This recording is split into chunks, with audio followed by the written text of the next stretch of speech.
I noticed something shift in the room the moment my boyfriend's mother set down her fork. Not dramatically, not loudly. Just a small, deliberate pause, the kind that pretends to be nothing while meaning everything. She looked at me across the table the way people look at a chair they're not sure belongs in the room, and then she smiled and asked if I wanted more bread. That moment came later though, after the drive through flat Indiana farmland, after the handshakes at the door, after the first comments that I told myself were just nerves. Before all of that, I was simply a woman sitting in the passenger seat with a pie from a bakery on Salem Street, watching the GPS tick down the miles, wondering how cold it would be when we arrived. My name is Claire. I'm 31 years old. For the past 4 years, I've worked as a federal public defender in Chicago. I represent people who can't afford a lawyer, people who are often forgotten before they even walk into a courtroom. It's not glamorous work. Most days it's exhausting, underpaid by the standards of my law school classmates, and invisible to the kind of people who ask what you do at dinner parties and then move on before you finish answering. My boyfriend, I'll call him Daniel, knew I was a lawyer. He knew I worked for the government.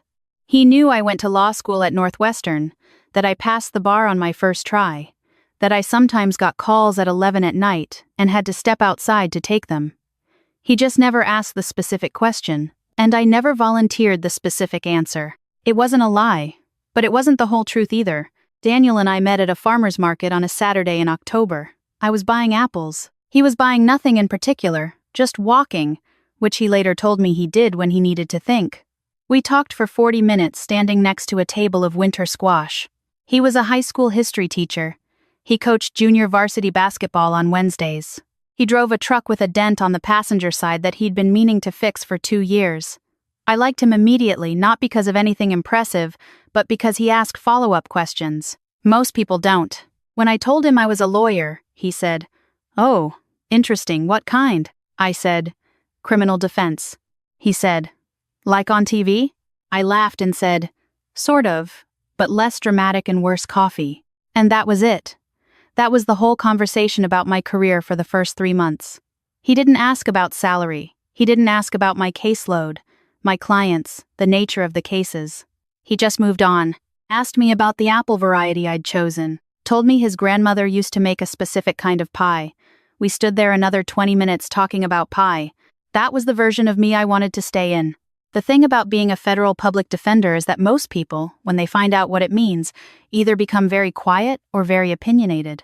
Some people ask how I can defend those people, and I have to decide in real time whether to engage or simply change the subject. Some people become suddenly formal, like I've revealed something that requires a different kind of respect or distrust. Very few just keep talking normally. Daniel kept talking normally. I didn't want to break that. By the time Thanksgiving came around, we had been together for 1.5 years. His parents were driving up from Terre Haute for the holiday and staying with his aunt in the suburbs. He wanted me to meet them. "They're going to like you," he said, adjusting his grip on the steering wheel. My dad's pretty quiet but warm once he relaxes. My mom asks a lot of questions. "I can handle questions," I said. He smiled. "She asks about practical things, jobs, plans, that sort of thing." "That's fine," I said. What I didn't say was that I was curious. Not nervous, curious. I had been sitting with a quiet, private question for weeks. How would they treat me if they thought I was simply a government lawyer? Not a high-powered litigator. Not a partner at a firm. Just someone doing quiet public service work for a salary that didn't warrant much follow-up. I already knew the answer I was hoping for. I wasn't sure I would get it. His aunt's house was in a suburb west of the city, the kind of neighborhood with wide driveways and above-ground basketball hoops, and an American flag on every third door. The house smelled like roasting turkey and something sweet cinnamon, I thought. Or cloves. His aunt hugged me at the door like she'd met me before. His cousin, a teenager with headphones around his neck, waved without looking up. His parents were in the living room. His father stood first, compact build, careful eyes, the handshake of someone who had been told his whole life that a firm handshake was character. His mother stayed seated an extra half-second before rising, which told me something, though I filed it away and decided not to assign it meaning yet. "So you're Claire," she said. "I am," I said, and smiled. She was polished. Not unkind polished.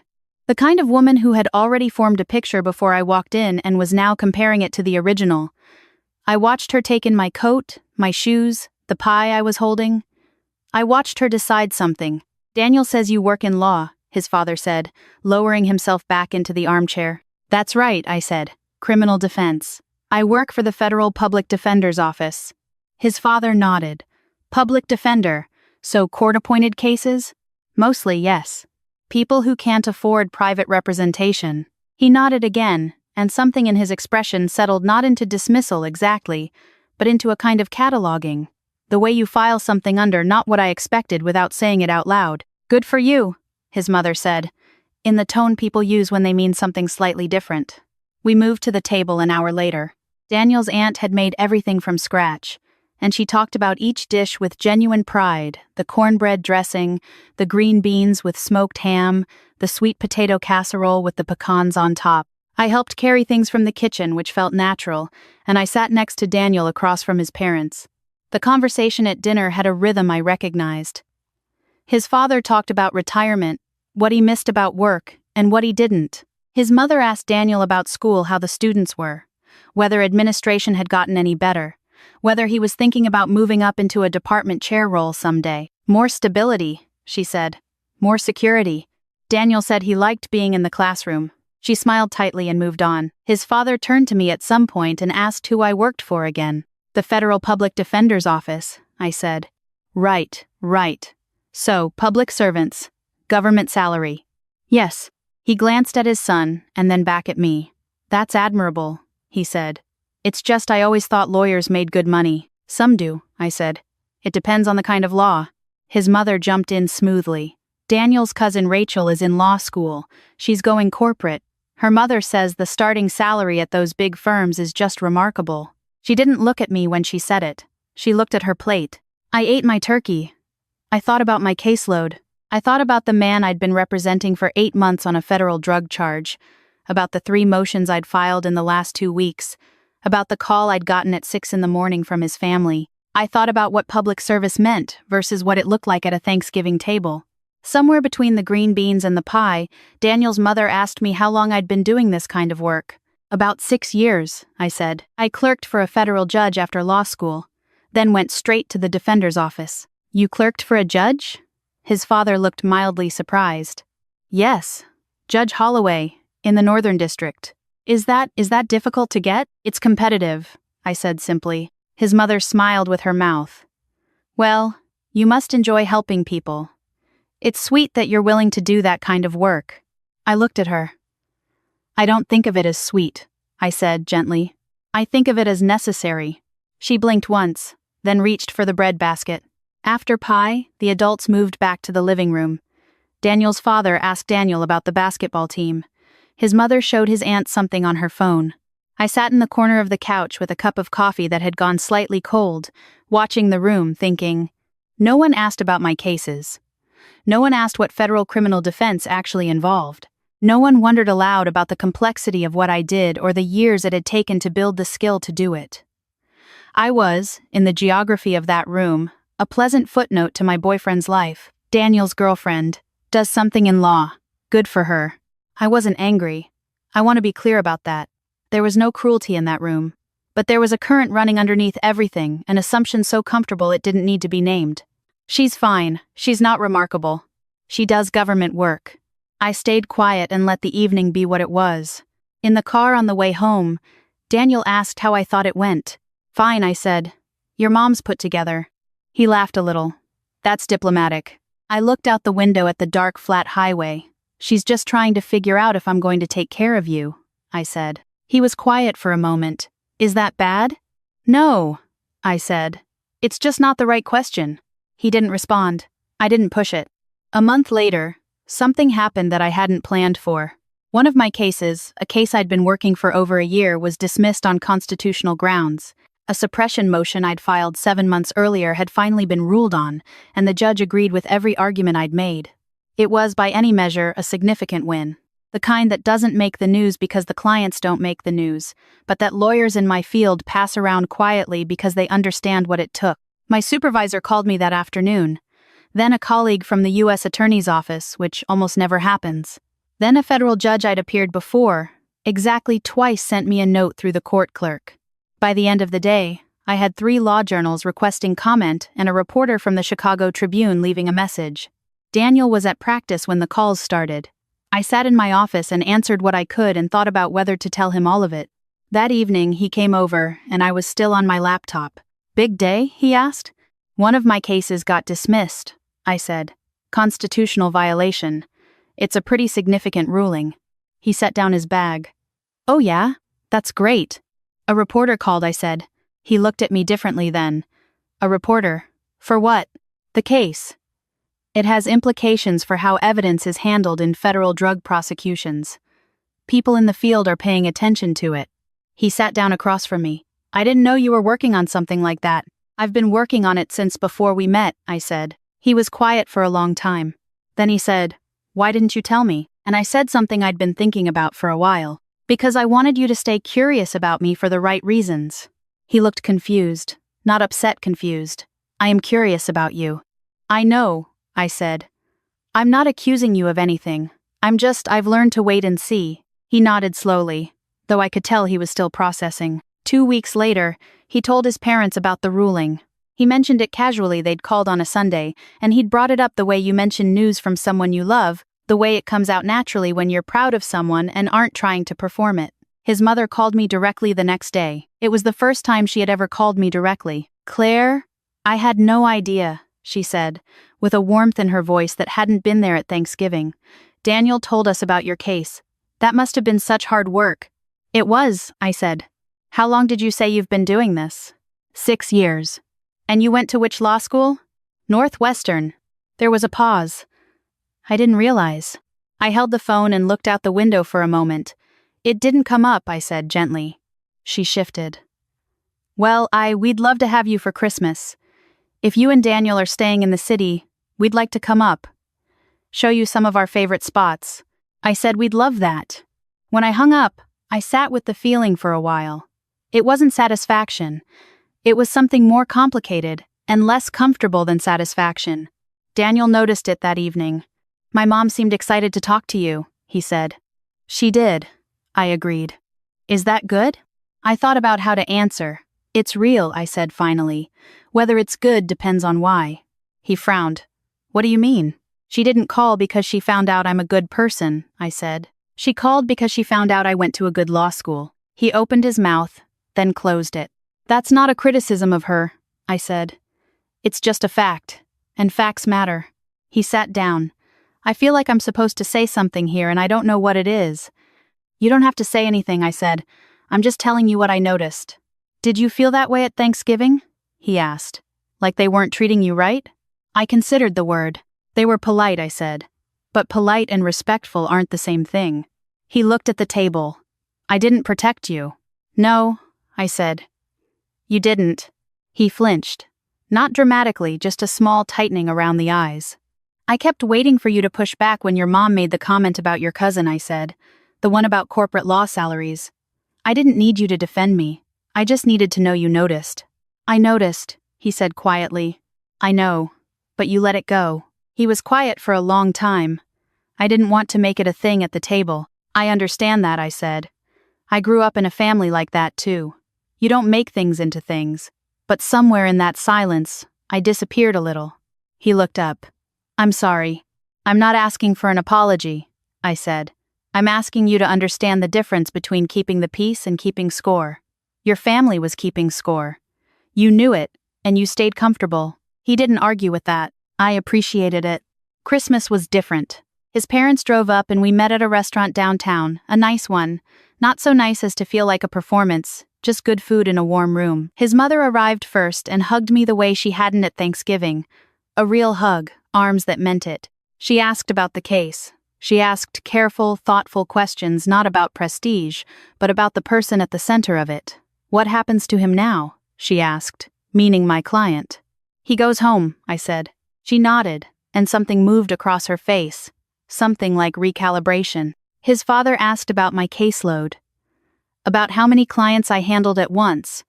About what the hardest part of the work was. Not how much do you make, or do you have a plan to move up, just genuine questions, the kind you ask when you're actually listening. I won't pretend everything was transformed, it wasn't. There were still moments of reference to Daniel's cousin's firm. an offhand comment about stability and private practice that told me the old calibration was still in there somewhere, the one that measured people by output and salary and name recognition. People don't rewire in 2 months. But there was a difference, and the difference mattered. On the drive home, Daniel was quiet in a way that was different from other quiet drives. Thoughtful, not withdrawn.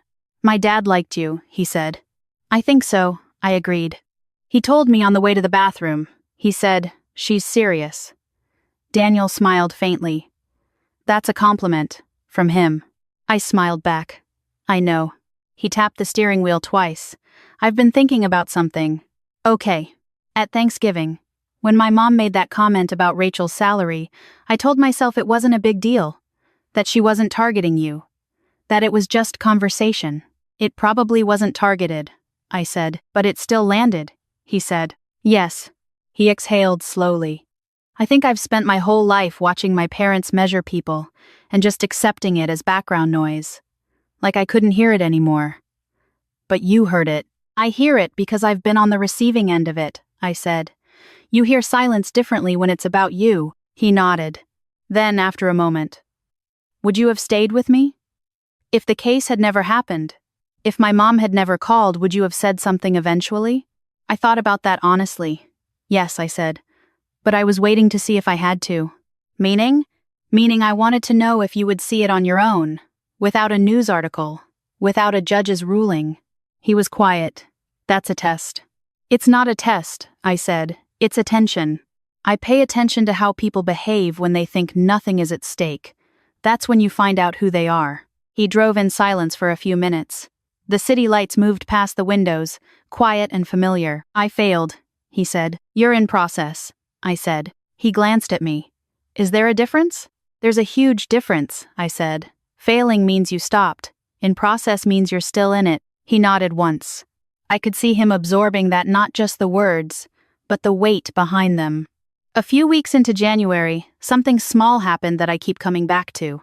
We were at a dinner with some of his colleagues from school teachers, a few staff members, someone's spouse who worked in real estate. It was casual. Someone made a joke about lawyers at one point. The kind of joke that assumes lawyers as a category are either sharks or punchlines, and a couple of people laughed, and I smiled, and Daniel said quietly, "Claire's actually a federal public defender. She just got a ruling cited in the 7th Circuit." The table shifted slightly. Not dramatically. Just people turned a degree or two. It wasn't the mention of the 7th Circuit that I noticed. It was the "actually." The way he said it, not bragging, not performing pride, just correcting a room that had gotten something wrong about someone he loved. That was the moment I believed something had changed. Not in his parents, not in the world. In him. I've thought about what those months were really about, and I don't think it was about credentials or case wins or impressing anyone. I think it was about a simple, uncomfortable question. What do people see when they see you without your armor? I made decent money, went to a respected law school, had a job title that carries weight in certain rooms. But I had hidden all of that not out of game playing, but out of a genuine desire to know what was there without it. What the texture of a room felt like when I was just a woman with a pie, trying to make a decent first impression. What I found wasn't cruelty. It was indifference dressed up as courtesy. And indifference, I've learned, tells you more about a person than cruelty does. Cruelty is deliberate. Indifference is reflexive. It's the way people default when they're not paying attention, and paying attention is a choice. The title changed how his parents paid attention, and that bothered me more than the original inattention had. Because it meant the attention was never really about me. There's a version of this story that ends with vindication, with the in-laws humbled, with some grand gesture of apology, with everything wrapped up and illuminated. That version is more satisfying, I think. It has cleaner edges. But this is what actually happened. 2 people who loved their son tried to calibrate me and missed. And then they got more information and recalibrated. And in that gap between the 2 calibrations, I found out what I needed to know, not about them exactly, but about what I was willing to accept in the long run. About what I was willing to call respect. Daniel asked me once, a few months after Christmas, whether I thought we'd be okay. We were sitting on my couch on a Sunday afternoon, his feet up on the coffee table, mine tucked under me, a documentary about something neither of us were really watching on in the background. "I think so," I said. "If we keep being honest." "About what?" "About what we expect from each other. about what it means to stand beside someone instead of just standing near them. He turned his head to look at me. Is there a difference? Standing near someone means you're in the same room, I said. Standing beside someone means you're on the same side. He was quiet for a moment. I want to be on your side, he said. I know, I said. I'm watching you get there. He smiled at that, a real smile, not a relieved one. Looking back, I don't regret not leading with my credentials. I don't regret the pie or the quiet dinner or the months of being seen as just fine, just adequate, just someone who did government work and didn't own a real estate portfolio. I don't regret any of it. Because those moments taught me something I couldn't have learned any other way. The way a room treats a woman who isn't impressive yet, that's the room's true temperature. You can read a person's character in the specific gravity of their courtesy, in how much effort they give you when they believe there's nothing to gain. I had walked into that house carrying nothing of note, and the room had responded accordingly. And when the room changed, when I was suddenly worth leaning toward, worth careful questions, worth a phone call, I felt it for what it was. Not warmth, but adjustment. The warmth came later. Slowly. And I think it was real, in the end. But I will never forget the version that came before it. Because that version was honest. And us mourn it. Even when it's uncomfortable, is the only foundation worth building on. If you're listening to this and you've ever been in a room where no one quite turned toward you, where the conversation moved around you instead of including you, I want you to know that the problem was not with you. People reveal their real values in the small, unguarded moments, in who they ask follow-up questions to, in who they offer the best chair, in who they remember to call. Pay attention to those moments, not with bitterness, with clarity. Because clarity is the thing that lets you choose well, and choosing well the people you keep, the standards you hold, the love you decide is worth staying for, that is the quietest and most powerful thing you will ever do.